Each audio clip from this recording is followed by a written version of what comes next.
paz do Senhor, povo lindo de Deus, para você que é novo por aqui, eu sou a diaconisa Tânia Anjo. Já vou pedir para você, se você não é inscrito, se inscreva nesse canal, curta, comente, compartilhe pelo menos com mais uma pessoa, que você estará ajudando a esse canal a levar o ensino da palavra de Deus, ok? Então vamos lá. Estamos estudando o terceiro trimestre das lições bíblicas da classe dos jovens da editora CPAD, que tem o tema Vigilância, Justiça e o Culto a Deus. Um chamado para a igreja nos escritos dos profetas menores. O comentarista das lições é o pastor Israel Trota. Ele serve ao Senhor na Assembleia de Deus em Bom Sucesso, aqui no Rio de Janeiro. Ele é mestre em Teologia Sistemática Pastoral pela PUC do Rio. Também é capelão da Marinha do Brasil. A lição de hoje é a lição 12, Zacarias, o Messias, a pedra angular. O texto do dia nos diz assim: E se alguém lhe disser, que feridas são essas nas tuas mãos?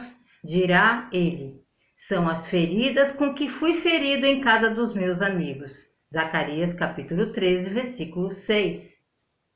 A síntese nos diz assim: Zacarias apresentou Cristo como o servo sofredor que salvará a humanidade e o rei vitorioso que mostrará o seu poder sobre tudo e sobre todos.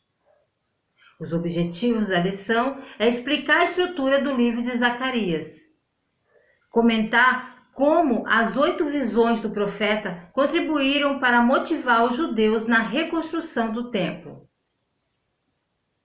apresentar as profecias messiânicas de Zacarias. O texto bíblico dessa lição se encontra em Zacarias, capítulo 13, versículo 8 e 9. A introdução da revista nos diz assim: Zacarias desenvolveu o seu ministério para o primeiro grupo que retornou a Jerusalém após o decreto assinado por Ciro em 538 a.C., que autorizou a repatriação dos judeus exilados. 50.000 judeus, sem contar as mulheres e crianças, retornaram sob a liderança do príncipe Zorobabel e do sumo sacerdote Josué. O propósito era reconstruir o templo. Com a oposição dos samaritanos, muitos desanimaram e o projeto acabou sendo abandonado.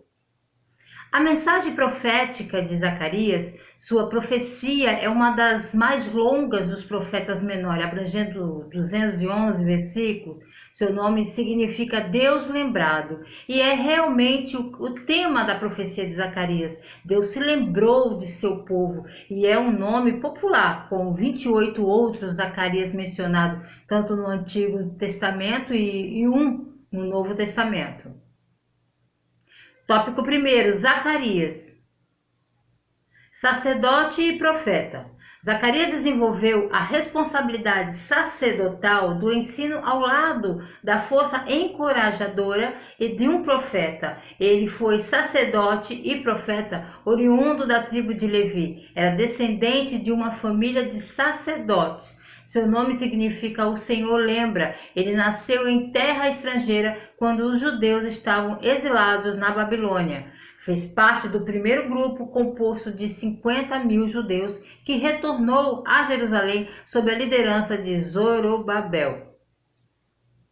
Zacarias, cujo nome significa Jeová se lembra, é identificado como filho de Berequias, que significa Jeová abençoa.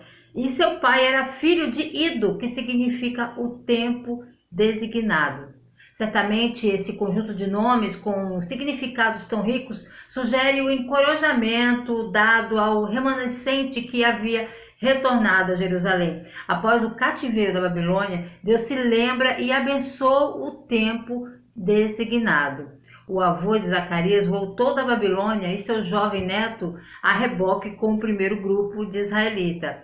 Autorizado a voltar em 538 a.C., sob o decreto de Ciro, rei da Pérsia.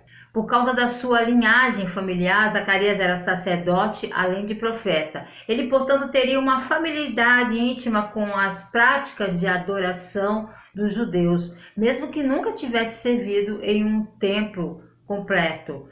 como um jovem na época de suas primeiras profecias, sua vida muito provavelmente se estendeu até o reinado de Xerxes I, o rei mais conhecido na Bíblia, por fazer de Esté a rainha da Pérsia. Embora o nome Zacarias fosse comum entre o povo hebreu, como eu disse no início, 28 aqui só no Antigo Testamento são mencionados, há estudiosos da Bíblia que identificam o Zacarias desse livro com o Zacarias que o nosso Senhor Jesus Cristo mencionou em Mateus 23:35 como tendo foi martirizado. Muitas vezes muitos expositores destacam essa possibilidade, mas é interessante notar que os judeus afirmam que Zacarias foi morto no santuário e que ele era profeta e sacerdote. Em Neemias 12, versículo 4, Ido é mencionado como um dos chefes de uma família sacerdotal. E o historiador Joséfo relata o assassinato de um Zacarias, filho de Baruque, ou seja, Baraquias, como perpetrado no templo pelos zelotes pouco antes da destruição de Jerusalém. Data: o livro de Zacarias começou a ser escrito em 520 a.C., diferente de Ageu, que entregou 4 mensagens em um período curto de tempo. Zacarias, sendo mais jovem do que Ageu, viveu muito mais tempo. Desse modo, teve um ministério profético mais longevo. Algumas datas são apresentadas no seu livro: 1 de novembro de 520 a.C., 24 de fevereiro de 519 a.C. e 4 de dezembro de 518 a.C. Acreditamos que a parte final do livro apresenta profecias entregues próximo ao ano 480 a.C. Essa é uma hipótese. Sabemos que Zacarias citou os gregos, tendo em vista que a Grécia começou a se tornar uma potência mundial ao derrotar Dário I em 400 a.C. e Assuero em 480 a.C. Os estudiosos apontam que a parte final do livro provavelmente foi escrita quando os gregos começaram a despontar no cenário por volta de 480 a.C. Se isso for verdade, Zacarias permaneceu durante décadas profetizando para o seu povo, ao lado de Ageu, incentivou o retorno da reconstrução do templo, mas, todavia, sua profecia não se limitou unicamente a esse propósito. Ele também se interessou pela renovação espiritual de Jerusalém e de seu povo. Por isso, entregou mensagens messiânicas que traziam esperança para o povo. Zacarias é um jovem especialmente quando comparado a seu contemporâneo Ageu, veio ao lado do profeta mais velho para entregar a mensagem do Senhor ao remanescente judeu que retornou recentemente da Babilônia. Enquanto a mensagem geral de Ageu tinha um tom mais cauteloso, apontando o pecado e o foco pessoal dos judeus, Zacarias enfatizou um tom de encorajamento para os israelitas que lutavam para reconstruir seu templo. As visões noturnas e mensagens datadas de Zacarias, nos capítulos 1 ao 8, acontecem no mesmo período geral que Ageu, estava começando em outubro, novembro de 520 a.C., com um chamado para o povo de Judá se arrepender. Zacarias foi contemporâneo de Ageu, mas seu livro está em contraste direto com o de Ageu. Eles definitivamente se conheciam e profetizaram para as mesmas pessoas no mesmo período, no mesmo tempo. No entanto, suas profecias são tão diferentes quanto quaisquer das duas poderiam ser. Eles estão literalmente separados por idades, embora tenham sido dados as mensagens às pessoas do mesmo tempo.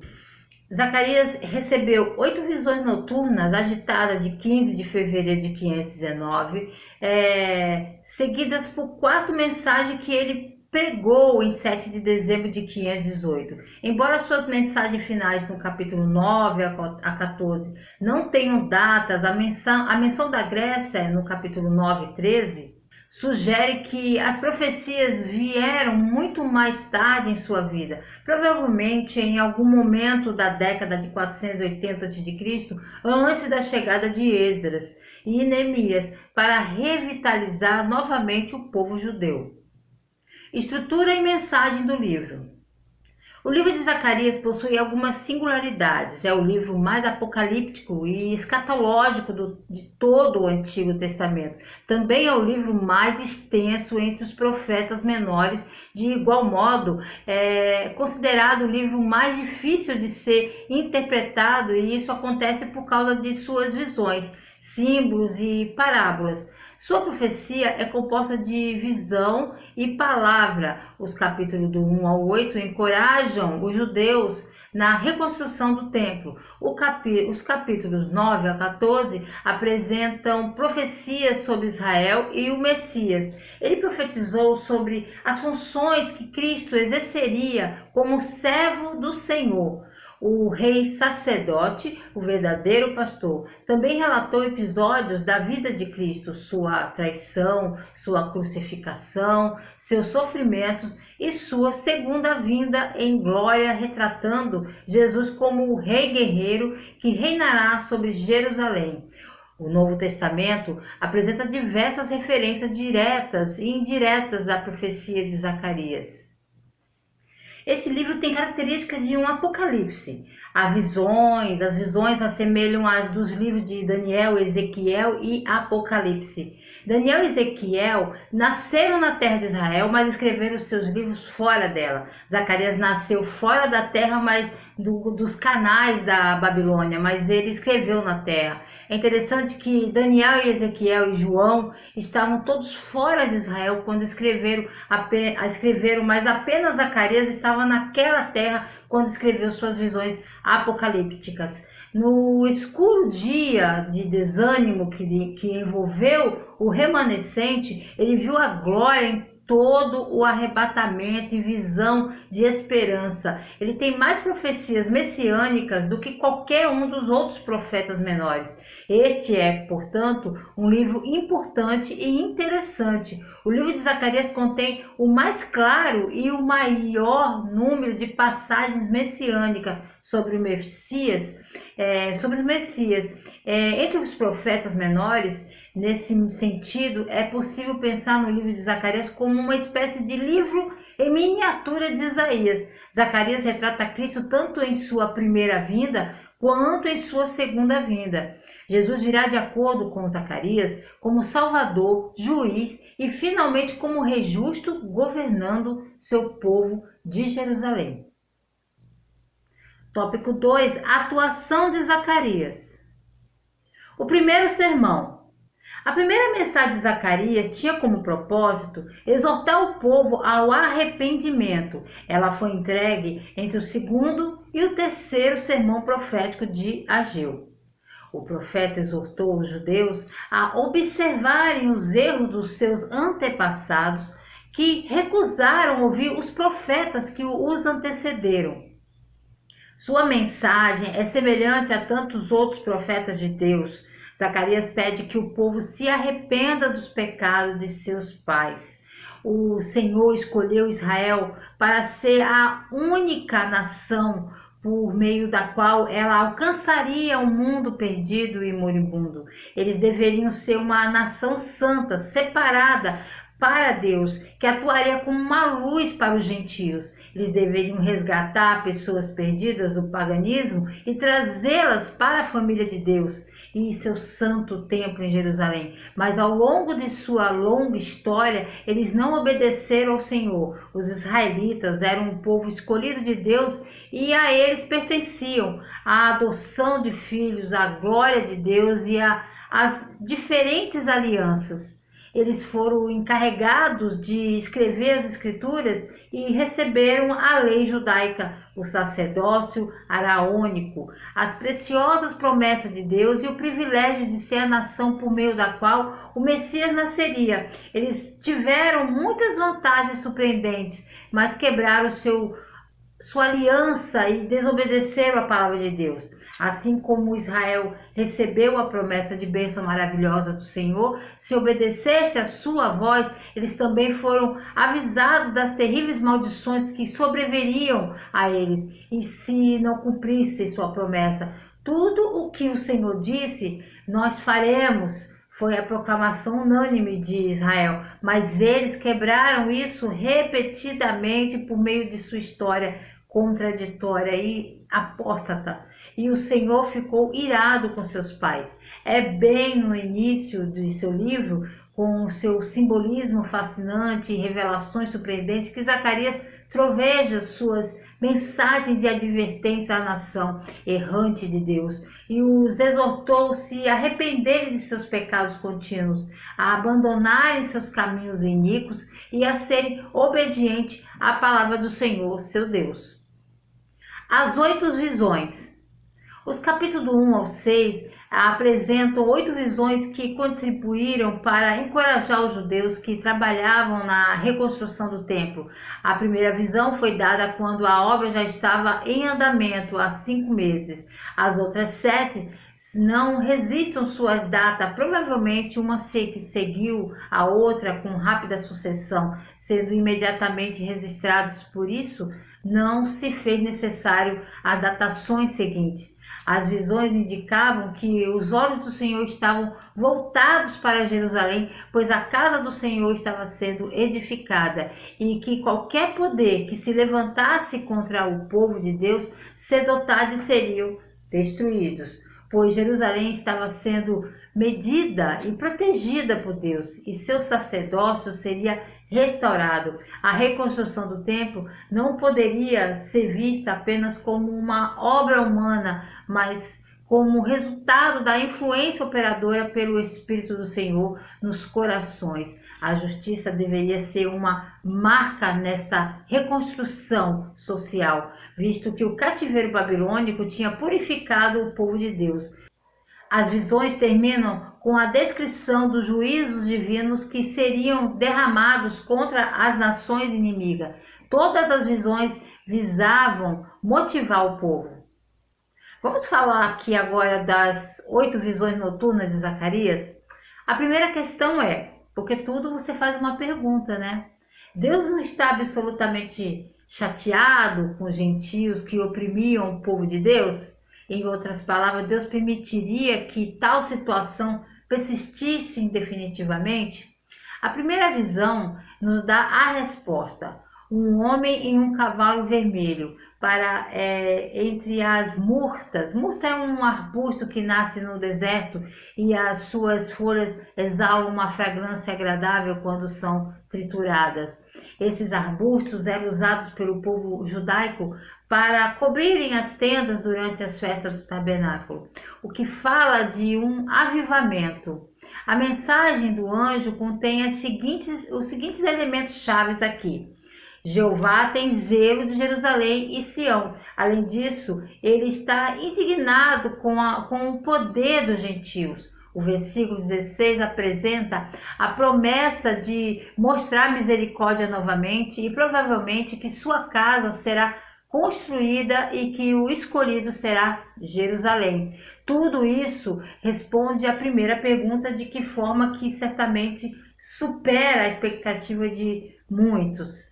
A segunda visão de Zacarias, uma vez que a confirmação foi dada através da primeira visão, de que Deus mostrará misericórdia novamente, surge a segunda pergunta aqui. E os gentios? Como Jerusalém pode ser escolhida e as cidades estão cheias de prosperidade se o poder gentil ainda está oprimindo eles? A visão dos 4 chifres responde totalmente a dos 4 carpinteiros a essa pergunta. Esses 4 chifres são os poderes das nações que se levantaram contra a terra de Judá, mas Deus tem os instrumentos adequados para lidar com eles. 4 carpinteiros estão prontos para aterrorizá-lo. A terceira visão aparentemente o poder gentil não era o único impedimento para a restauração de Sião. Se um judeu fiel olhasse ao redor de Jerusalém, ele só poderia ver o quê? Ruínas. Muros, portões, casas estavam em ruínas e esse estado de coisas persistiu até o tempo de Neemias. Além disso, o fato que outras pessoas habitavam essa cidade deu-lhe uma aparência ainda mais desoladas. Aí entra a terceira questão. Deus se interessará por uma cidade na qual somente está em ruínas, com pedras e pó? A visão do homem com a linha de medição, um topógrafo entendido nos nossos dias, dá a resposta. Ele estava a caminho de medir Jerusalém, isto é, tomar posse dela. Isso é reforçado pela mensagem do anjo que afirma que Jerusalém será habitada como uma cidade sem muros por causa das multidões, exceto pelo muro de fogo que a cercará o próprio Jeová. Muitos dos que moram na terra do norte ou com a filha da Babilônia são convidados a se encontrar e se reunirão com o Senhor e aparecerá em glória finalmente. O próprio Jeová virá e habitará no meio deles. Deus é retratado como já tendo iniciado essa jornada que terminará quando ele se encontrar com seu povo. Judá será então a porção de Deus e Jerusalém a sua escolhida, testificando do poder protetor do Senhor sobre seu povo. A quarta visão de Zacarias, agora devemos passar dos obstáculos práticos, governo gentil, uma cidade em ruínas, fraquezas numéricas, etc., para os morais. Qualquer pessoa que estivesse ciente do estado moral da cidade certamente faria essa pergunta. A questão é: como essa terra pode ser sagrada? Não nos corrompemos quanto à nossa culpa? Deus pode restaurar a terra de um povo que se corrompeu e que, portanto, está sujeito a acusações de Satanás? Muito apropriadamente, aliás, nesta visão, o sumo sacerdote, que é o Josué, não é o Josué lá da Terra Prometida, aparece vestido com roupa suja e em pé diante do anjo de Deus. Satanás não perde a oportunidade de estar presente quando se trata de acusar as pessoas representadas pelo sumo sacerdote, mas a mensagem do anjo é muito particular e ele respondeu e falou aos que estavam à sua frente, dizendo: tirai a roupa suja. E ele disse-lhe: vê que eu fiz passar a tua iniquidade e vou te vestir com roupas de gala. A iniquidade é removida e os adornos são colocados em seu lugar. Esta é a resposta de Deus. A iniquidade de Josué parece tanto representativa quanto pessoal, e em outras palavras, ele fala dos pecados do povo, não dos seus próprios pecados. A iniquidade dessa terra será removida em um único dia. A quinta visão de Zacarias, uma vez que a culpa moral, a promessa de ser removida é removida, o problema da fraqueza na ordem prática permanece. Israel não tinha rei, mas apenas um governante chamado Zorobabel. A autoridade real repousava totalmente sobre o Império Persa. Portanto, a pergunta que vem, angustiante, seria a seguinte, a quinta questão aqui, e quanto à nossa fraqueza? Como podemos dar testemunho nessa circunstância? A resposta aparece emoldurada na visão do candelabro e das duas oliveiras, esta última representando Josué e Zorobabel, os dois líderes do povo, ou os dois filhos do azeite, que permanecem com o Senhor de toda a terra. O versículo 6 apresenta uma mensagem clara a Zorobabel: não por força nem por violência, mas sim pelo meu espírito, diz o Senhor Deus dos Exércitos. Se o líder civil aparentemente não tivesse poder suficiente, isso não poderia frustrar os planos de Deus. Não era a hora de mostrar poder, mas o dia das pequenas coisas, o testemunho, o candelabro, só poderia ser guardado pelo Espírito de Deus. Zorobabel, apesar de sua aparente fraqueza, havia sido escolhido para terminar a obra, mas apenas pela graça de Deus. A sexta e a sétima visão de Zacarias, enquanto as cinco primeiras visões contêm fortes afirmações sobre a restauração de Sião em seus vários aspectos, as três últimas tratam de questões complementares. A sexta e a sétima agora são apresentadas até como advertência para um judeu. Depois de ter aprendido o conteúdo das primeiras cinco visões, poderia você perguntar assim, a questão agora, mas será que Deus esquecerá o mal que ainda permanece entre nós? Embora a expressão eu removerei a maldade desta terra em um dia seja verdadeira, isso não significa que Deus negligencia o mal. A graça não deve se transformar em obscenidade. Portanto, Zacarias observa um pergaminho voador que representava a maldição que atingiu a terra por causa da mal moral contra Deus, perjúrio, e contra seu vizinho. As consequências de qualquer uma dessas transgressões morais mencionadas serão inevitavelmente a destruição. A sétima visão apresenta uma mulher sentada no meio da Efa e personalizada como o próprio mal. Isso apresenta a idolatria de uma forma muito sugestiva, e o mal religioso não pode ser tolerado, e muito menos o perjúrio ou o roubo. A idolatria, portanto, é rechaçada para a Babilônia. Sua própria fonte, assim como as cegonhas voltam aos seus ninhos, a idolatria exibe suas raízes e origem na Babilônia. Deus não ignora essas coisas, mas as trata pelo que são. Então a visão 8, a oitava visão, e essa visão final protege contra o mal entendidos em potencial. Se Josué e Zorobabel não são aceitos por Deus como os dos dois filhos do azeite que estão ao lado do Senhor de toda a terra, surge mais uma pergunta aqui, e a última pergunta: devemos nos submeter ao poder dos gentios? Não é suficiente respeitar os líderes que Deus nos deu? Especialmente se considerarmos que Deus está extremamente indignado contra as nações. Mas a visão final alerta contra essa ideia, chamando a atenção para os agentes que operam, o espírito que opera atrás do poder dos gentios. Eles agem de acordo com suas próprias ideias, mas eles estão deixando sua posição ao lado do Senhor de toda a terra. Portanto, até agora, eles estão autorizados pelo Senhor. Em parte, apenas os cavalos pretos foram para a terra do norte e assim cumpriram seu objetivo. No entanto, até que esses espíritos cumpram os desígnios de Deus, eles devem seguir seu curso de ação sem se desviar para a esquerda ou para a direita. Quão plenamente seus fiéis são encorajados por Deus no dia da ruína. Uma adoração sincera.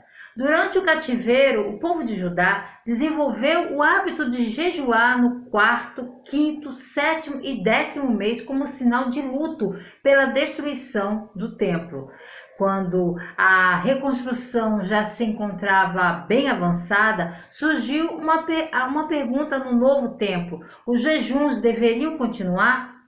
Uma comitiva veio de Betel para interrogar os sacerdotes de Jerusalém. A primeira geração de exilados haviam sentido profundamente a queda de Jerusalém e chorava com sinceridade. Porém, a segunda geração não conseguia entender a profundidade da atitude e a cumpria apenas como um ritual. O jejum parecia um incômodo para eles. Este tem sido o problema de coração que nasce na igreja. Há filhos de crente que cumprem rituais porque se acostumaram, mas não se conscientizaram sobre o porquê de tais atitudes.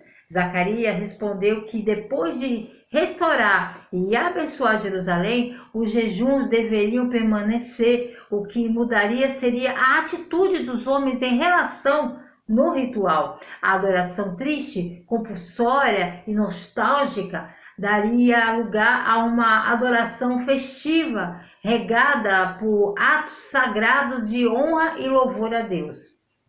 2 anos se passaram e desde das 8 que aconteceu aquelas 8 visões noturnas. O trabalho de reconstrução do templo está progredindo bem, mas 2 anos estaria concluído. É nesse momento que uma delegação da cidade de Betel chega para buscar o favor do Senhor e fazer perguntas práticas aos sacerdotes e profetas em Jerusalém.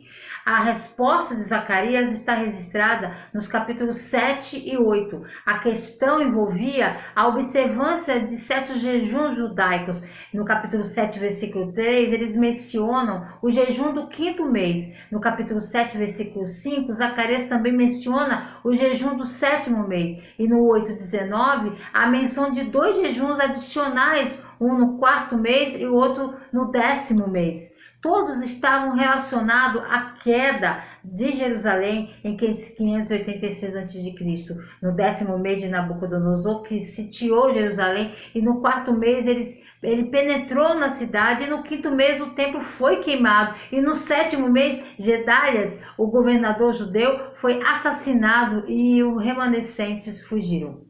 No último 68 anos, nos últimos 68 anos, os judeus observavam essas datas como jejuns, mas agora, com o templo subindo e Jerusalém sendo reconstruída, essa delegação se pergunta se eles deveriam continuar a observar esses jejuns. Em sua resposta, Zacarias se dirige a essa delegação e a toda a nação. Ele ressalta que o Senhor espalhou seus ancestrais para a Babilônia por causa da sua esclerose espiritual, o endurecimento de seus corações espirituais. Ele também indica que a doença pode ser hereditária. Os remanescentes que havia retornado do cativeiro apresentavam alguns sintomas iniciais que eles precisavam enfrentar para evitar aquela doença. O remanescente judeu tinha sido meticuloso em guardar esses jejuns, mas seus corações não estavam nisso. Tinham se tornado um ritual externo, mas a realidade interna de andar com Deus estava desaparecendo. O Deus que examina os corações diz: deleito-me mais na lealdade do que no sacrifício e no conhecimento de Deus antes do holocausto.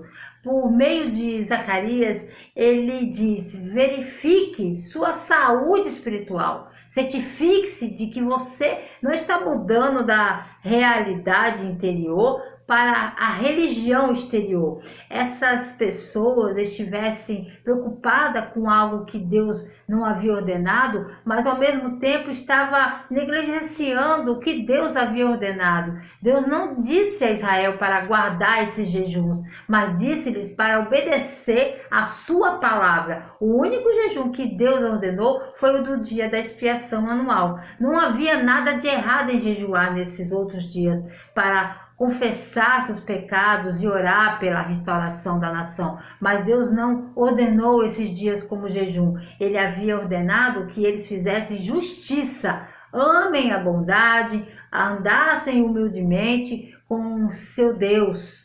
Mas eles estavam se esquivando dos mandamentos claros de Deus enquanto mantinham seus jejuns feitos pelo homem.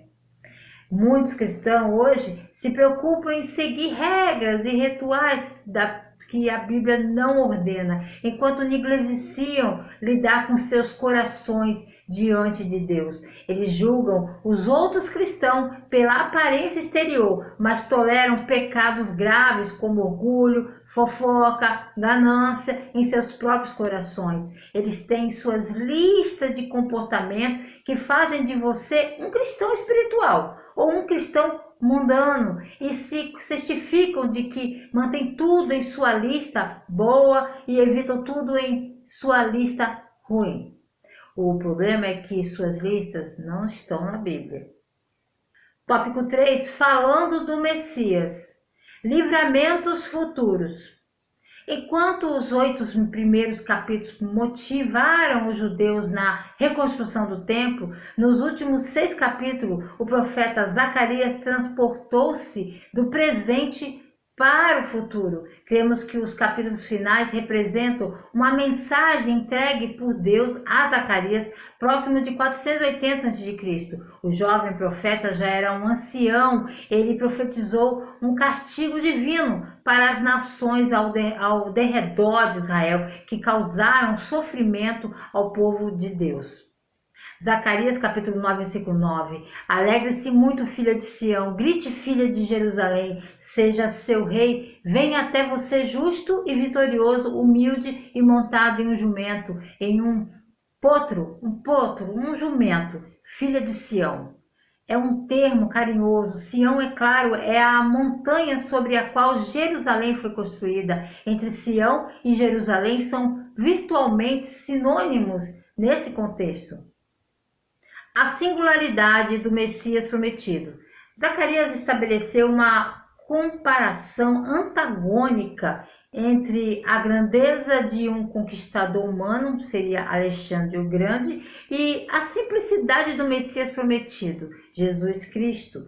Depois de retratar o domínio de um rei conquistador, o profeta apresentou a chegada do rei Salvador em Jerusalém. Ele viria montado sobre um jumento.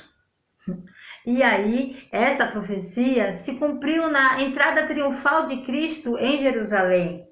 Cristo também foi apresentado como a pedra angular ou pedra de esquina. Ele é o fundamento da igreja. Não existe igreja sem Cristo em sua vida. Cristo foi um exemplo que nos ensinou como viver em sua morte, um sacrifício perfeito em sua ressurreição, um vencedor extraordinário em sua ascensão, um rei em sua intercessão, um sumo sacerdote que continua agindo em favor da igreja, e cremos ainda que Cristo voltará para cumprir todas as promessas bíblicas.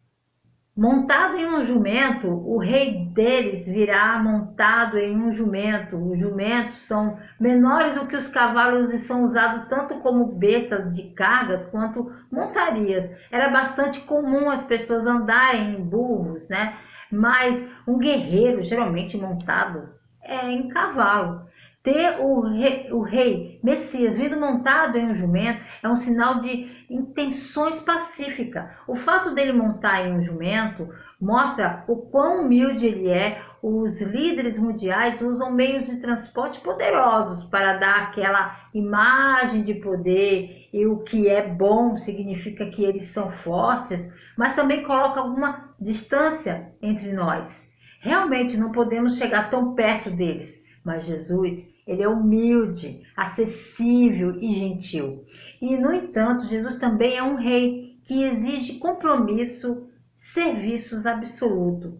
O fraco remanescente que havia retornado foi ameaçado por vizinhos hostis. A terra ainda estava devastada pela conquista da Babilônia. Mas aqui Zacarias prediz que Israel algum dia pisoteará seus inimigos e será reunido na terra a ponto de não haver mais espaço.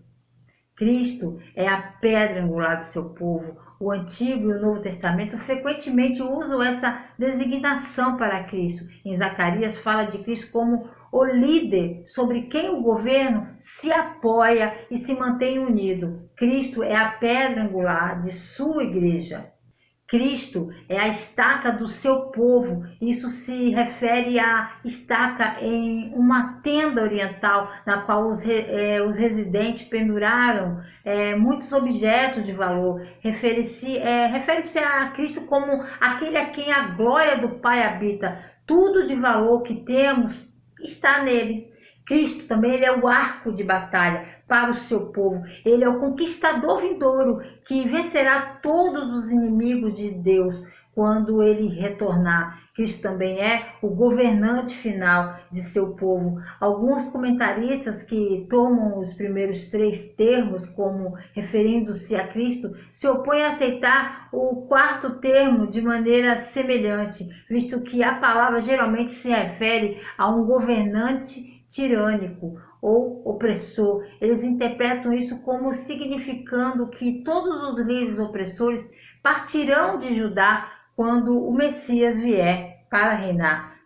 Mas a palavra pode ter o sentido de um líder forte, no bom sentido, à luz do versículo 5, que mostra o povo de Deus pisoteando seus inimigos. Faz sentido vê-los sob a liderança de seu governante supremo, Jesus Cristo. A vitória de Cristo. A profecia de Zacarias não ficou circunscrita apenas ao primeiro advento de Cristo sobre a terra, mas também discorreu sobre a sua segunda vinda. De acordo com a interpretação pré-milenista, o anticristo surgirá no cenário internacional na figura de um pastor insensato. Sendo assim, os capítulos 12 a 14 descrevem os acontecimentos escatológicos referentes à purificação dos judeus e à destruição dos seus inimigos. Diversas nações se reunirão contra Israel no fim do reinado de 7 anos do anticristo. Os judeus chorarão, arrependidos por suas escolhas erradas, e chamarão a Deus, que intervém, destruindo os seus inimigos. O Messias salvará Israel. Depois de arrependida, Jerusalém será transformada. O profeta abriu um parêntese em sua mensagem para resumir o plano de Deus para os judeus através do poema do pastor ferido. O Messias será ferido e as ovelhas serão dispersas e provadas até sobrar um remanescente fiel. Com esse remanescente, o pacto de Deus com Israel será renovado até que esse Messias retorne em glória sobre o Monte das Oliveiras para implantar o seu reino milenar, confirmando a sua vitória final. Deus reunirá todas as nações contra Jerusalém para a batalha. No último minuto, pouco antes de Israel ser aniquilado, Deus derrotará sobrenaturalmente os inimigos e libertará o seu povo. Nosso texto descreve a libertação física de Israel nos versos 1 ao 9 e a libertação espiritual de Israel nos versos 10 ao 14. A grande vitória militar que Deus alcançará para seu povo indefeso ilustra a grande salvação espiritual que ele também traz. Ambas as seções enfatizam a verdade de que Deus é poderoso para salvar seu povo de acordo com o seu propósito. Pouco antes da segunda vinda de Jesus Cristo, Deus derramará seu Espírito sobre os judeus, de modo que, como Paulo coloca, todo Israel será salvo. Mas, uma vez que os gentios agora se tornaram participantes da nova aliança por meio do Evangelho, as promessas de Zacarias, no capítulo 12, 13, se aplicam a todas as pessoas. Para nós, assim como para os judeus, Deus abriu uma fonte para o pecado e para a impureza. Todo aquele que está sujo e contaminado pelo pecado pode ir à fonte de Deus para a purificação. Quando Israel estiver cercado pelo exército das nações e à beira da aniquilação, o Senhor Jesus retornará em poder e glória. Quando Cristo retornar como rei, ele derrotará seus inimigos e estabelecerá o seu reino justo sobre toda a terra. Podemos dividir o capítulo 14 em duas partes. Do versículo 1 ao 15, descreve o retorno de Cristo e a derrota de seus inimigos. Do 16 ao 21, retrata o estabelecimento do reino justo de Cristo sobre toda a terra. Apesar de como as coisas parecem agora, este mundo maligno não vencerá. Deus vai ganhar e vai ganhar muito. Ele reúne soberanamente as nações contra Jerusalém para esse confronto final. Seu propósito para sempre é entronizar Jesus Cristo como Rei dos Reis e Senhor dos Senhores. E ele cumprirá seu propósito. Todos nós estaremos tentados nesse ponto. Olhamos ao redor e parece que os bandidos estão ganhando, o cara do trabalho que trapaceia e mentem, parece que consegue tudo. Você é honesto e sai perdendo. Pessoas mundanas gastam seu tempo e dinheiro, buscam prazer e parecem viver bem, muito bem. Você obedece a Deus, dá o seu dízimo e nada acontece, só problema e problema após problema. Como no Salmo 73, você se pergunta, o que é que está acontecendo? Os ímpios abandonaram a Deus e prosperaram. Eu sigo a Deus e sou corrigido todos os dias. Você está tentado a se juntar a outro lado, mas Deus nos avisa, não sejais enganado. Mesmo se você sofrer perseguição ou martírio, você será abençoado, porque o lado de Deus vai vencer no final. Conclusão na revista. Reconhecemos que muitas profecias de Zacarias já se cumpriram, historicamente, principalmente aquelas relacionadas ao período interbíblico e ao primeiro advento de Cristo. Tal constatação devemos nos respeitar para que possamos permanecer em vigilância, pois tudo o que foi prometido se cumprirá em seus mínimos detalhes. Embora o livro contenha a sua parcela de julgamento sobre o povo de Judá, ele transborda de esperança no futuro reinado do Senhor sobre o seu povo. É fácil ser pego nos acontecimentos muitas vezes deprimentes da vida cotidiana, perder nossa perspectiva e viver como pessoas sem esperança. Mas o livro de Zacarias serve como uma correção para essa tendência em nossas vidas. Temos uma esperança que é certa. Mais uma aula. Deus abençoe você que ficou até o final. Querendo o Senhor, se Ele não voltar, estarei de volta aqui a mais um Resumo EBD. A paz do Senhor a todos.